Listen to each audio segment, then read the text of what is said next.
Bom, boa noite a todos que estão aqui presentes.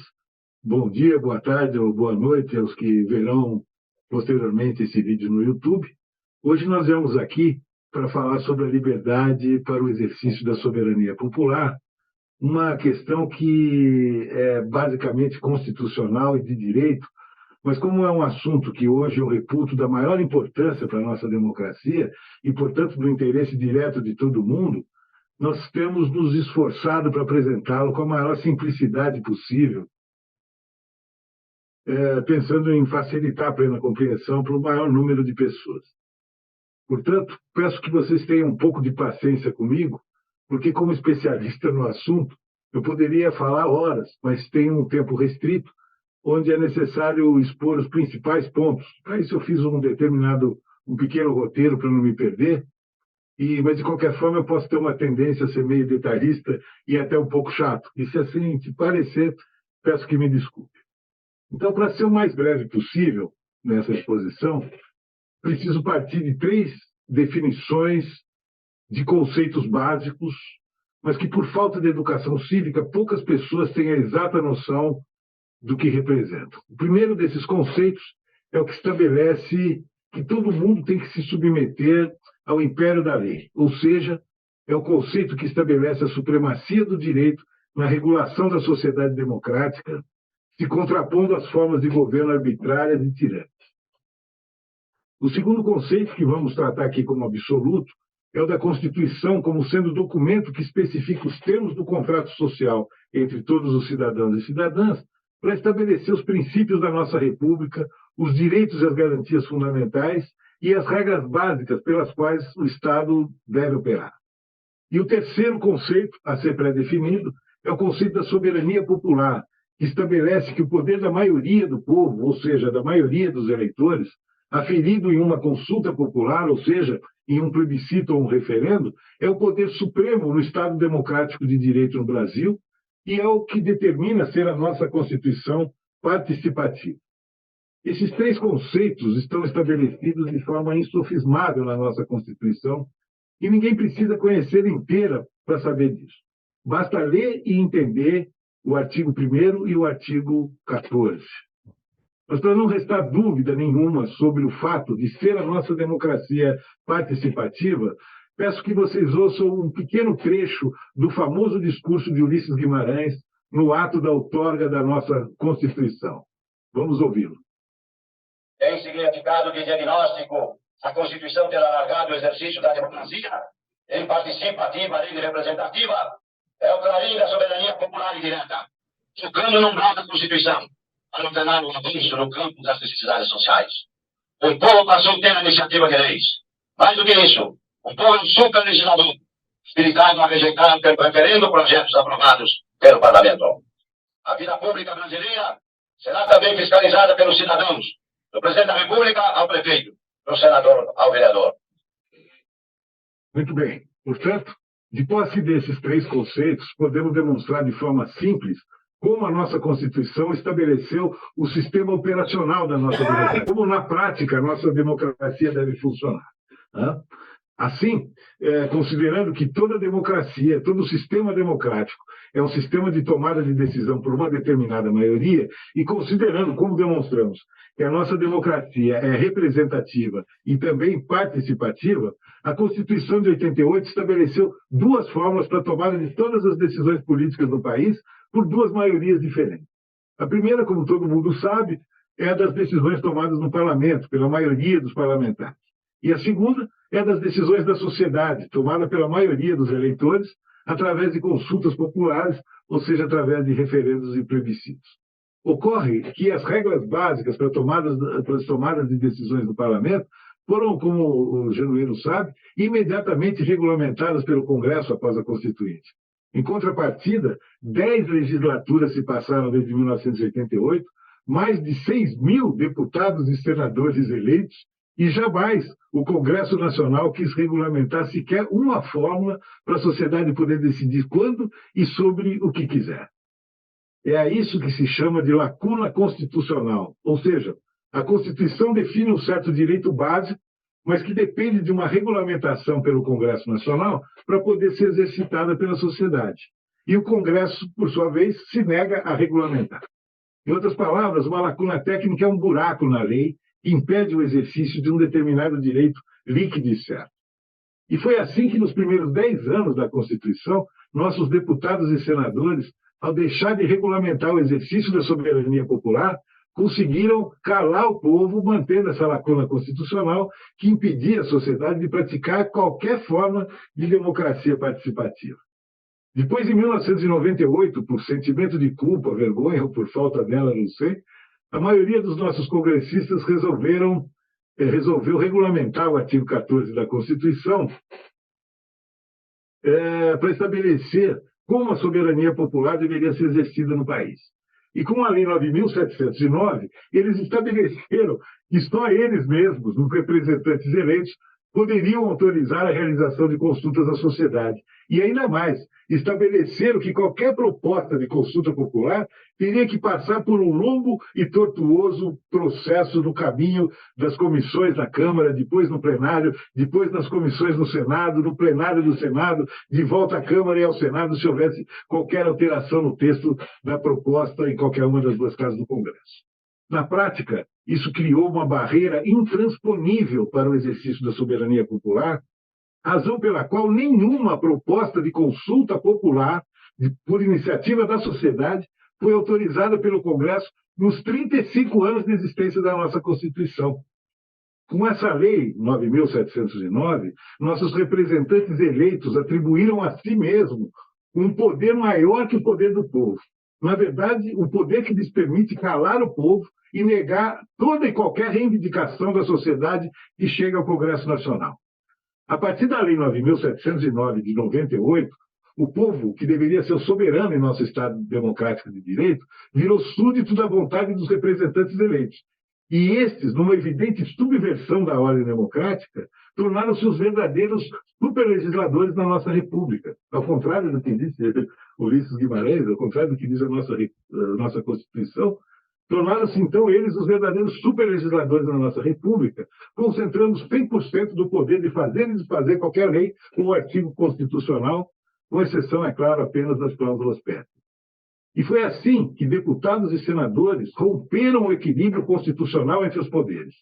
tornando-se verdadeiros soberanos em nossa República, em franca contradição com o que está estabelecido na Constituição. É assim que começa uma longa história de sacanagens do Congresso Nacional contra a sociedade brasileira, que culminaram com um golpe de Estado, orçamento secreto, chantagem pelo controle de ministérios, de estatais, de bancos oficiais e uma infinidade de outras benesses políticos a custas do povo, que certamente, se fosse consultado, jamais os aprovaria. Na verdade, além de estabelecer o principal fundamento da democracia, que é o respeito da maioria, é o respeito à vontade da maioria,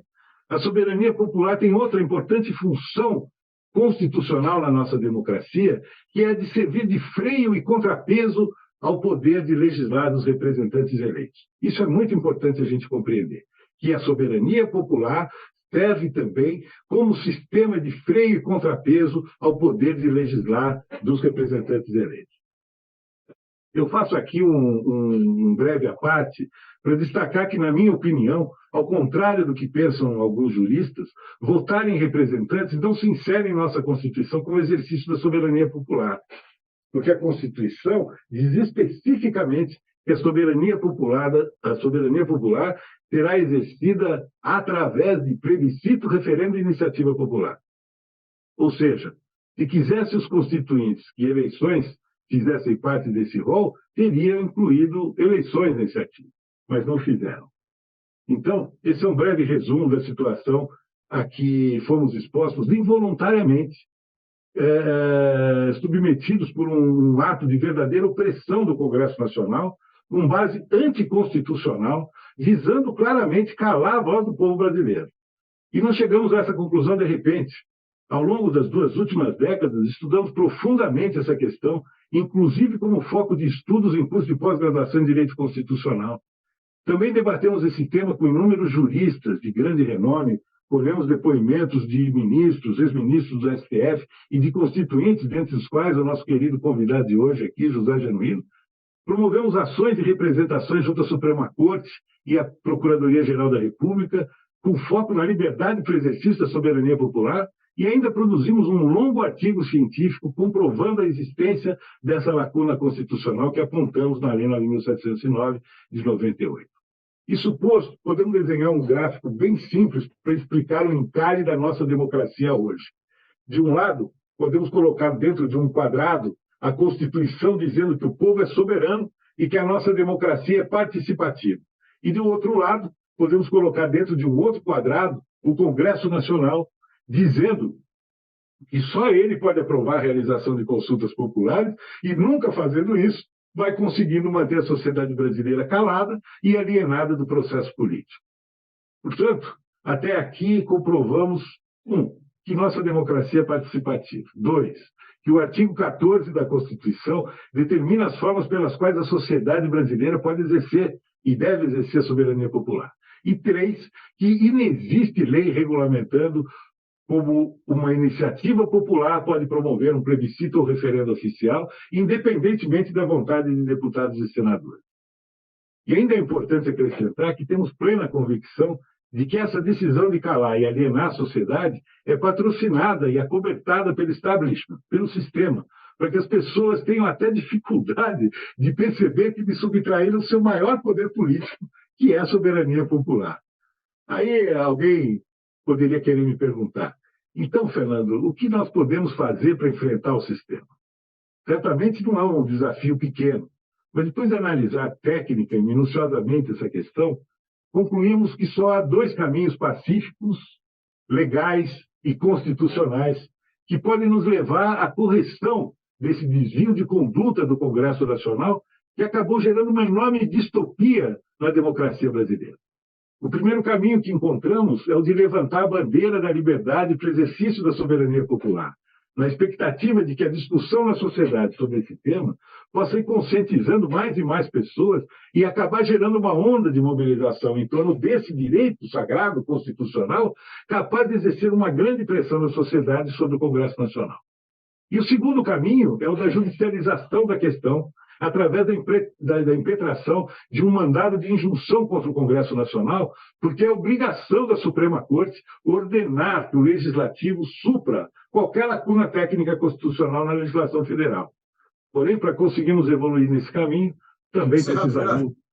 de forte pressão da sociedade. Portanto, embora pareça óbvio para todo mundo que a sustentação desse governo progressista, assim como o resgate da soberania popular, dependerão de grande pressão da sociedade sobre o Congresso Nacional, até onde nós temos notícia, a única iniciativa concreta que surgiu na sociedade para levantar a bandeira da verdadeira democracia brasileira é o nosso projeto de lei de iniciativa popular, A Voz do Povo,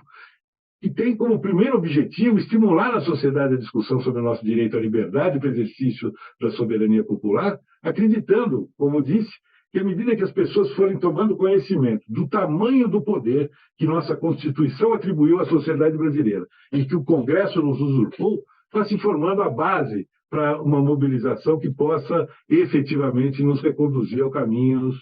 caminho traçado pela Constituição de 1988. Nós, do movimento A Voz do Povo, estamos fazendo a nossa parte,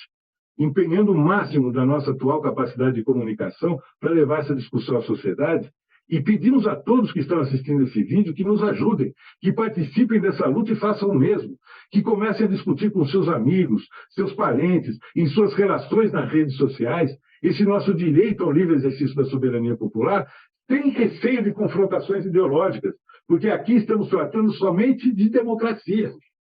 Peço isso porque não podemos esquecer, em momento algum, que só uma grande mobilização dos democratas poderá gerar força suficiente para vencer o fascismo que está nos perseguindo de perto, dentro e fora do Congresso Nacional. O projeto de lei de iniciativa popular A Voz do Povo é uma contribuição para que, de alguma forma, a gente possa dar início à formação dessa necessária mobilização popular. Em outra frente de trabalho, ou de luta, se preferirem, nós, do movimento A Voz do Povo, estamos tentando sensibilizar a Ordem dos Advogados do Brasil com elementos técnicos, jurídicos, meticulosamente reunidos, que comprovam a existência da lacuna técnica constitucional, na expectativa de que essa instituição possa vir a impetrar o mandado de injunção para obrigar o Congresso Nacional a legislar, regulamentando uma forma de livre exercício da soberania popular. E ainda com o mesmo objetivo, procuramos a Comissão ARDES e o Grupo Prerrogativas, que são instituições, que também são instituições que podem despertar atenção suficiente da sociedade para que o processo possa ser, digamos, agilizado na Suprema Corte. E os ministros da Suprema Corte, da sua parte, não haverão de desprezar o fato de que o poder de superlegislador, subjugado pelo Congresso, permite até que grupos de deputados e senadores os ataquem e ataquem a Suprema Corte, como todos já estamos vendo acontecer.